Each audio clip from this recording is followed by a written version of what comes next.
Hello, my name is Rachel Sterken. I'm Associate Professor at HKU in Hong Kong.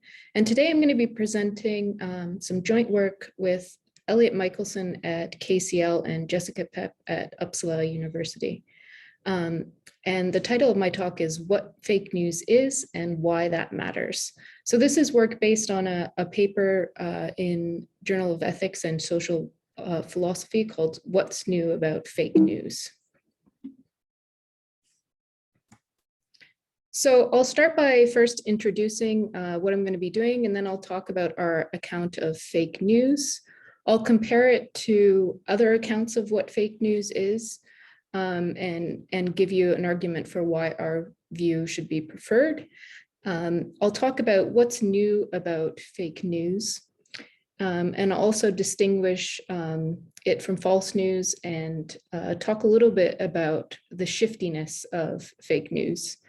And then I'll talk a bit about an important aspect of our account of what's new about fake news, which is online sharing. And we have some work about what kind of speech act online sharing is. So I'll just summarize that work for you, and then I'll conclude. So first, let's have some examples of fake news. So I'm going to put two on the table, and these are going to be used throughout the talk to help us think about what fake news is. So on March 4th, 2016, the National Enquirer, so a tabloid from America, reported that Justice Antonin Scalia had been murdered by a high-end prostitute employed by the CIA. So that's one example of fake news. And on October 30th, 2016, a Twitter account purportedly belonging to a Jewish New York lawyer, but in fact run by a white supremacist, claimed that the NYPD had found emails which confirmed the existence of a secret pedophilia ring run by the Democratic lawmakers out of a pizza restaurant in Washington, D.C. The story spread to 4chan and then various right-wing websites, and thus began what is known as Pizzagate. So both of these are paradigm examples of fake news, but they're very different in some important respects. So let's consider some important ways in which these two pieces of fake news differ from each other. So the latter type of fake news is often produced by individuals working in isolation from others. So think about the National Enquirer or various other tabloids.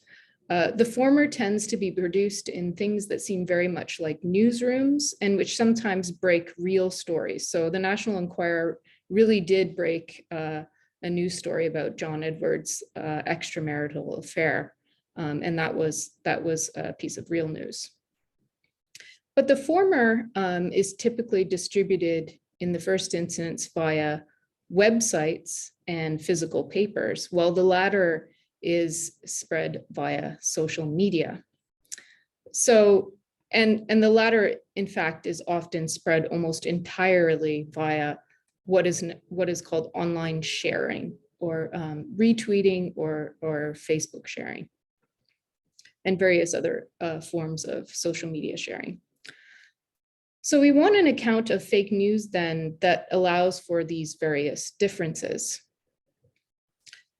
And we'll have two goals for our account of fake news. In the first instance, we want to come to a better understanding of what fake news, of what sets it apart from real news, and in particular, what sets it apart from false news. A second goal will be to come to better understand the contemporary speech landscape, and in particular, what has changed about fake news over the last 2 decades. So what's the difference, the sort of fundamental difference between the two types of cases? We have one caveat here, so we won't be attempting to catalog and capture all the various ways and people use the term fake news nowadays, because it's used in various ways. It's highly politicized. Rather, what we're going to try and do is capture something of the essence of the social phenomena that has been around for some time, but which came to particular prominence around 2016 when people became very concerned about it. And we hope to do that in a way that has sort of a practical and ethical upshot. So we want to be able to potentially help conscientiously improve our epistemic environment. So now let's go on to our account of fake news. So this is an analysis of what fake news is. And we want to argue for the following view. So fake news is the broad spread of stories treated by those who spread them as having been produced by standard journalistic practices, but that have not in fact been produced by such practices. So that's our account or analysis of fake news. So to better understand this analysis, we'll need to say a little bit more by what we mean by the various terms in this analysis. So what does broad spread amount to? What a story is in the relevant sense, what standard journalistic practices are, and we'll need to better understand what it means to treat something as an X. So treat something as X. So by story, we're going to mean any narrative or report of events, either real or imagined. So one could treat either the set of sentences themselves, so printed or uttered sentences, as the story. So this would be like a syntactic definition of what a story is, or the content, or one could define it in terms of the content of these sentences. So what roughly those sentences serve to communicate. But this won't matter much for our purposes, but it's definitely better to think of stories in the latter sense in terms of their content. So spread is going to be a matter of how many people have read the story or at least clicked into it. And for our purposes, it matters not just that these individuals have read the story, but also that they treat the story as having been generated by standard journalistic practices. So we can treat things as being other things or having certain features, even when we take them to lack those features or to be not be those things. So now I'm going to say a bit about what this treating as part of the definition is. So for instance, one might treat a hobby as a business for tax purposes, or one might treat a close friend as a family member for the purposes of a holiday gift exchange. A more timely example would be how newscasters sometimes treat government claims as credible, even when they're patently not credible. And here's why this matters. So those involved in spreading the story, so the bit of news, fake news, needn't actually believe it to have been produced by a standard journalistic practices, according to our analysis. So in many cases, they won't actually believe the story. And the crucial point is that as they spread the story, these agents must give no overt indications that they take it to be fake, a satire, etc. So now what do we mean by standard journalistic practices? So we take journalism to be a type of activity focused, though not defined by, informing members of a society about events relevant to them. And journalism is, of course, a dynamic social institution with gradual historical origins, many of them from Europe after the invention of the printing press, and then its forerunners. And standard journalistic practice is often framed around ideals. So if you want to think about what standard journalistic practice is, we think about sort of the ideals that journalists and the institution try to meet when they're producing these stories. So examples of such ideals might be careful verification of information, active seeking out of important information, transparency about sources, conflicts of interest and unknowns, independence from those covered and from the sources. So you can read about various of these ideals in standard textbooks that journalists use when they're learning how to be journalists. We don't think that stories have to live up to all these ideals, so they don't have to live up to each of them in order to count as news.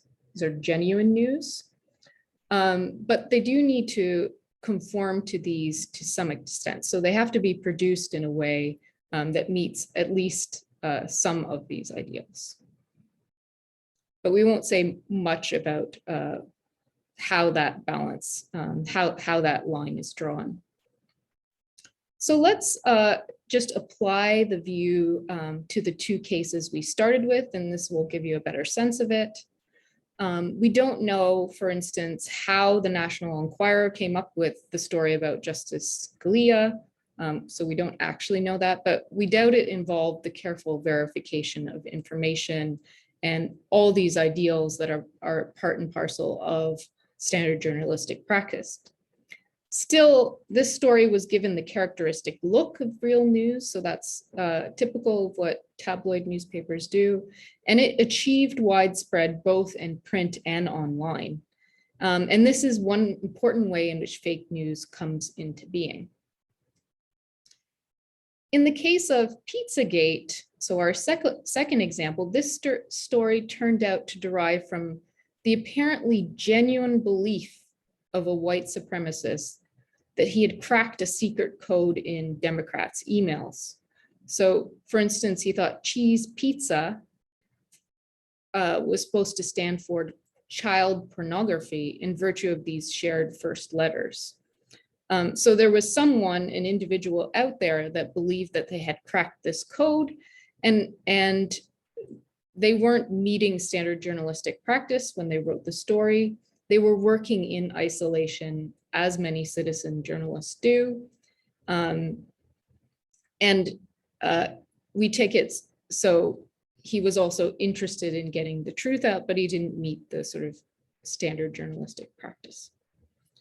So far, so good. So notice that we haven't made any assumption about anyone's intentions in our view or our account of these examples. So here's a brief overview of other accounts of what fake news is, other definitions of fake news. And I'm going to say briefly what we think is wrong with these accounts. So the most prominent ones out there are Rin, Gelfert, Aiken and Talia, and Mukherjee.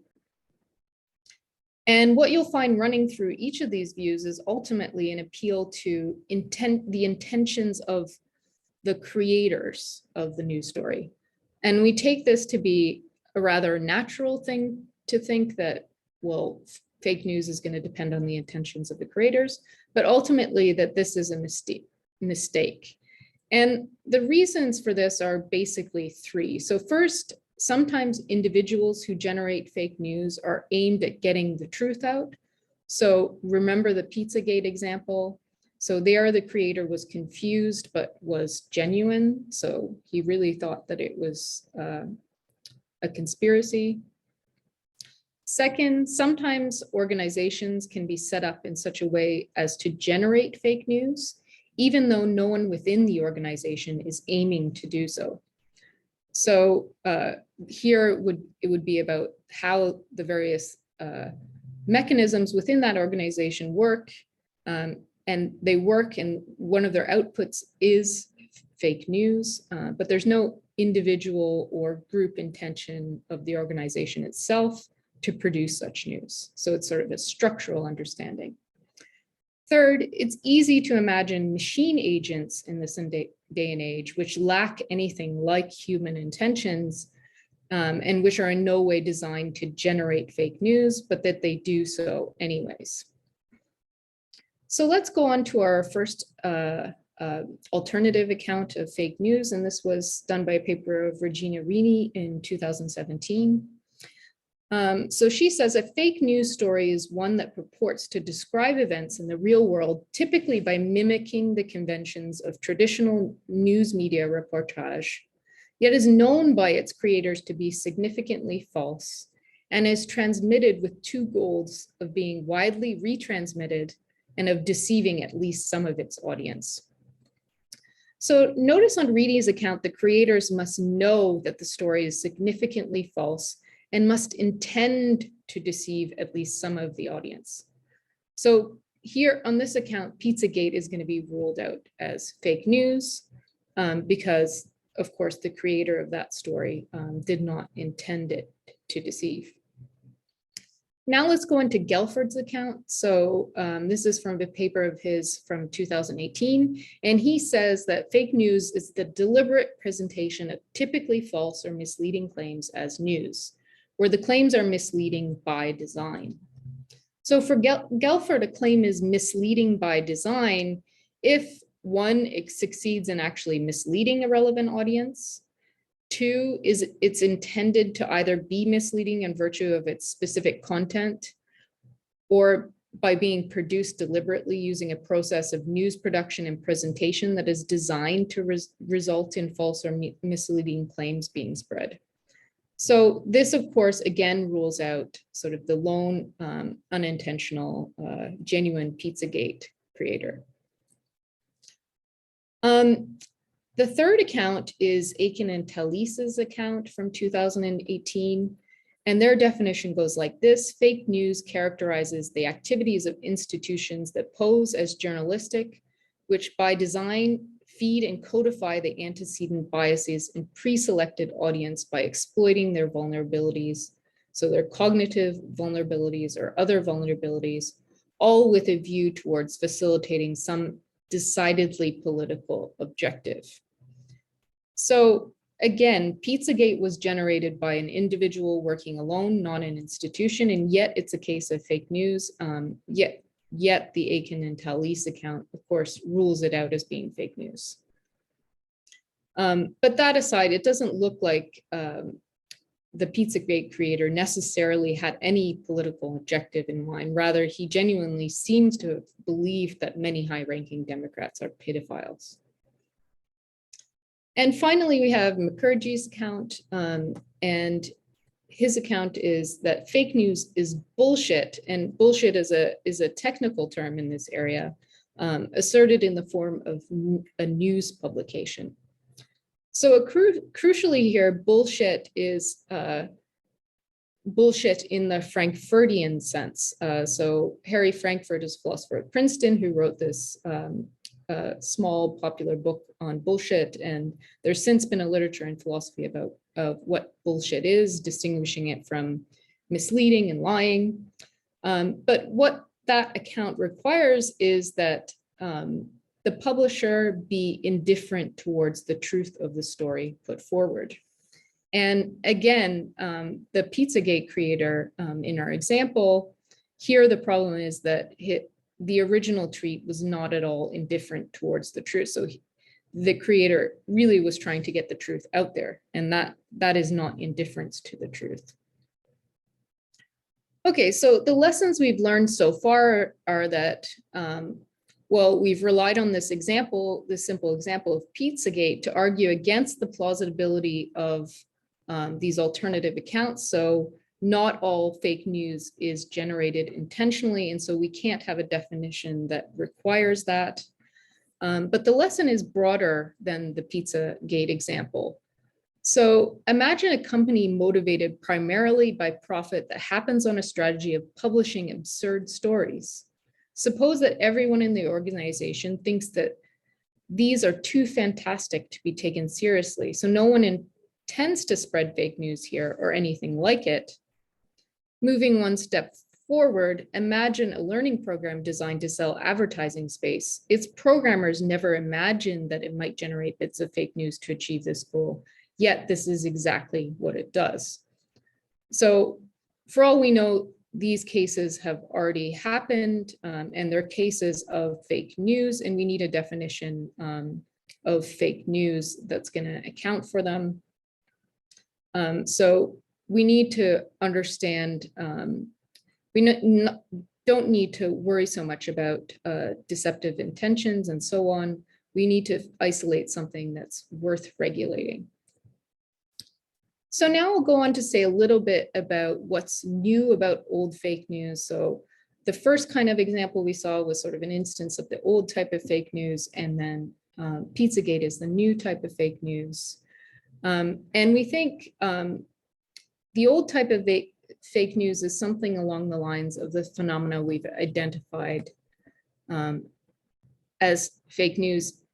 So the Pizzagate example, I should say, is,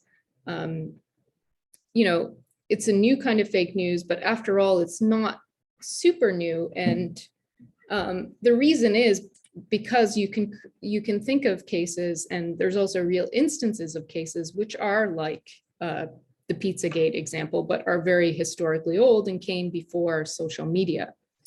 So one rather infamous example involves Benjamin Franklin's supplement to the Boston Independent Chronicle. This was a forged supplement to a real newspaper, which Franklin printed on his personal printing press in France.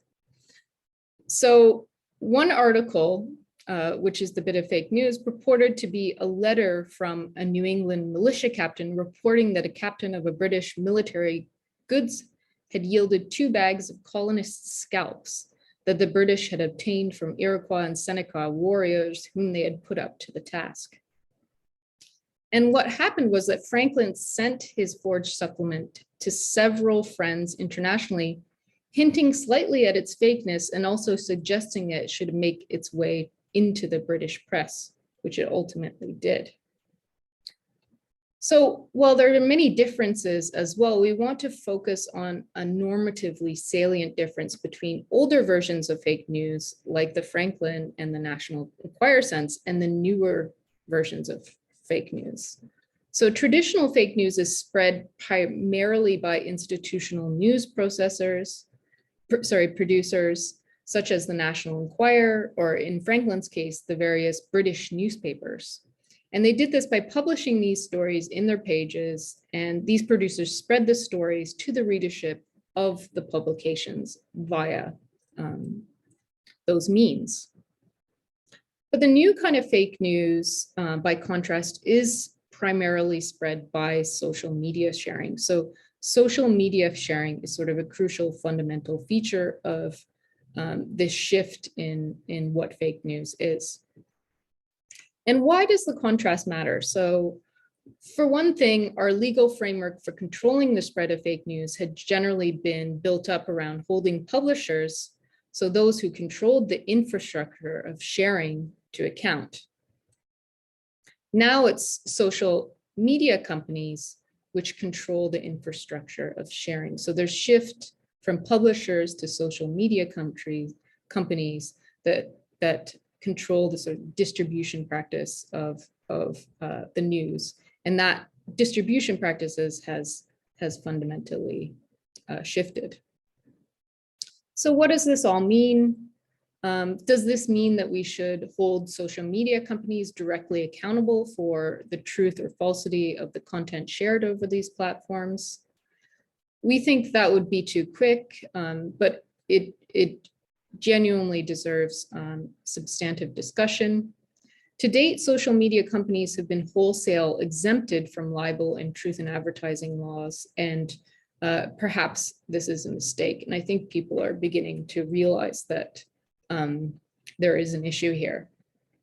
So more importantly, we should probably be asking ourselves what social media companies can do to slow the spread of fake news. So it would be helpful to know what we want to target, and that's where these analyses of fake news come in.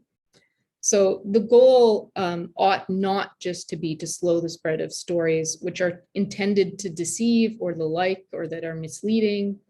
Rather, if we're right, according to if our definition is right, we should leave intentions out of the picture and focus instead on the falsity of stories, the cues we tend to use to flag that something is a news item. So for instance, false fonts, layout, and so on. So we can use those means, and many projects do attempt to do that. And then focus on the way the story is spreading and how widely it's spreading. And we think everything beyond that is going to be a distraction. So basically our account of fake news suggests some places where we would want to focus our attentions of addressing the problem. So now I'm going to talk a bit about false news and the challenge of false news and shifty stories. So sometimes even the best reporters, even news organizations get fed a line, right? So they get fed some false information. And presumably we don't want to count mere mistakes as fake news.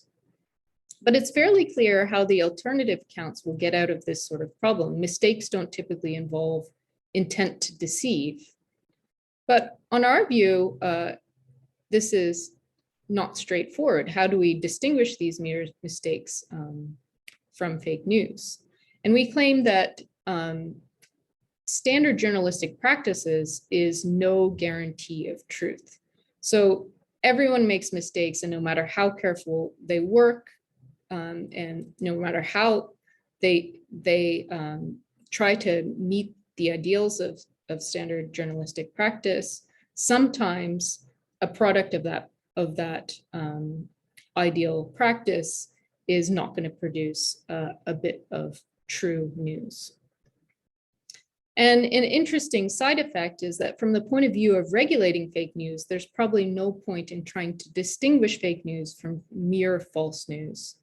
So one might try to clamp down on habitual purveyors of fake news, but there's no real downside to trying to slow the spread of both fake news and false news. So this is significant when we're thinking about, so here we want to hold social media to account, but we also want to hold journalistic practices and institutions to account as well for the sort of shifting of those practices. And here's the challenge from shifty stories. So note that because our account is dynamic, stories that were fake news can cease to be fake news and vice versa. So this might strike some people as odd, but we don't think it's odd that sometimes something becomes fake or ceases to be fake. So consider Iran's Fars news agency. They apparently republished word for word a 2012 Onion article, and Onion is sort of a satire newspaper. It's just meant to be funny, claiming that polling suggested that rural Americans preferred al-Mujahideen to Obama. In fact, the Washington Post reports that this sort of thing, minus the outright plagiarism, is actually fairly common, and not just in foreign countries sort of translating news or purported news. So this you can see a reference on that phenomena. And we think this is very plausibly a case of a story that was not fake news. It was just, satire. Yet it became fake news by a news agency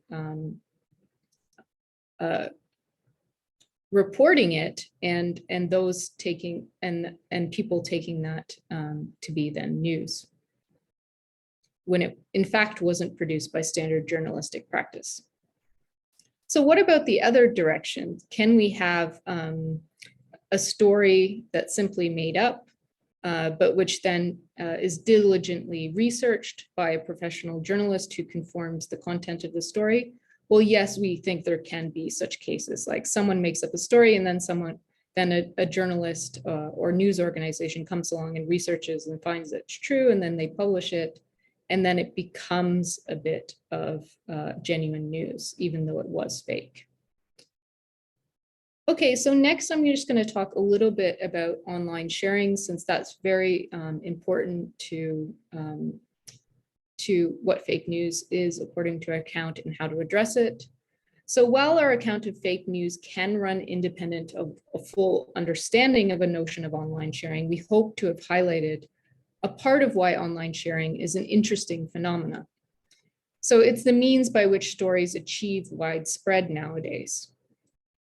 While online sharing is contiguous with earlier forms of sharing, like photocopying and distributing in certain respects, there's also an important difference. So given the framework generated by a social media network, sharing would appear to be a basic action.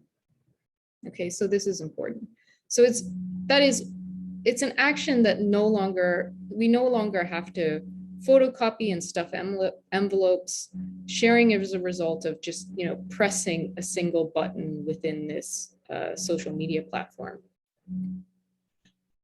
So still we might ask, what sort of speech act is online sharing? Is it like, for instance, the speech act of assertion? And if not, what is it more similar to? Is it more similar to an endorsement, a quotation? What kind of speech act is it? So according to Regina Rin, sharing is an ambiguous speech act that may or may not be like testimony, depending on as yet unsettled communicative norms. So she thinks that, sharing is a speech act of testimony, but not quite. Since we haven't yet, like the norms are still in flux, we haven't yet settled on them. And in earlier work, in the paper I talked about before, we suggested that it's better to think of sharing on the model of indicative pointing. So sharing serves to direct the audience's attention to a certain item. And it's appropriate to the extent that one intends to direct the audience attention to that item for whatever reason. So in that sense, sharing is like pointing. But this leaves us with a concrete analysis, but one which can account for this feeling of ambiguity by claiming that we often indicatively point in order to accomplish more than just directing attention. We've sort of come to reject that model now, even though we argued for it in previous work. And we're tempted by a different model. And that model is that sharing is just like a bare locutionary act. And what that means is it's just like, say, like the act of uttering a sentence. That's a bare locutionary act. So though one might often want to direct attention to a particular item by sharing, sometimes that item may already be extremely salient among one's social network. So it might already be in wide circulation. And in that case, one might simply want to be seen as endorsing it without directing further attention to it at all. And so that's a case where we think that the indicative pointing case just doesn't apply. But it seems to us that social media sharing can serve to facilitate such endorsement in context without running via directing of attention and indicative pointing. And if this is right, then it's simply a mistake to ask, what are the norms of social media sharing? Is it an endorsement? What kind of speech act it is? Instead, what sharing is different things on different occasions. So you will perform different kinds of speech acts given different instances of sharing. And what determines which further speech act is performed, that's going to be a hard question, both online and offline. So I won't talk about that here.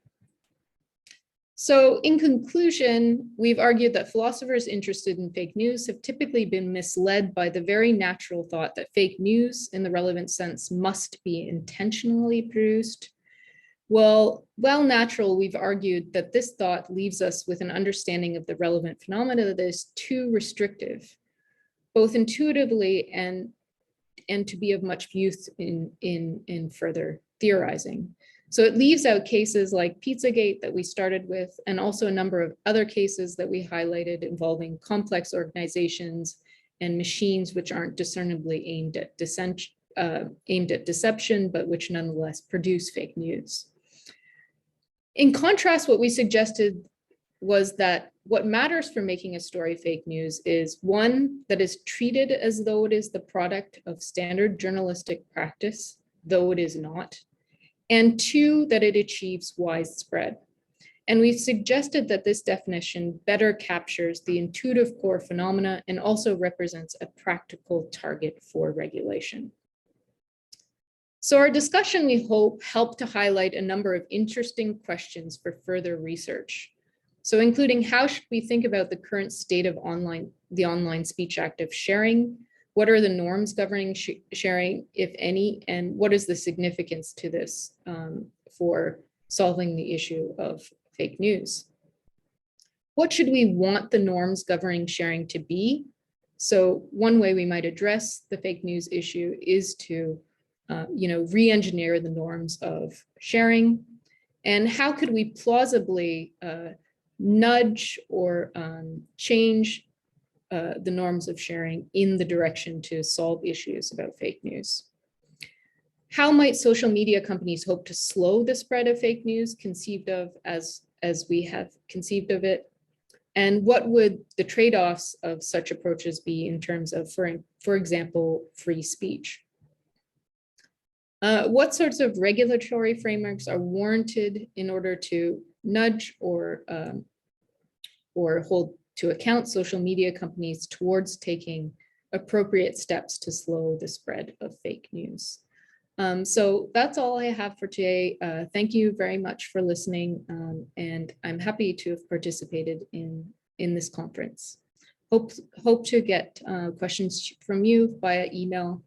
Here are some references that I talked about in this talk. I'll just slowly change the slide. Thank you.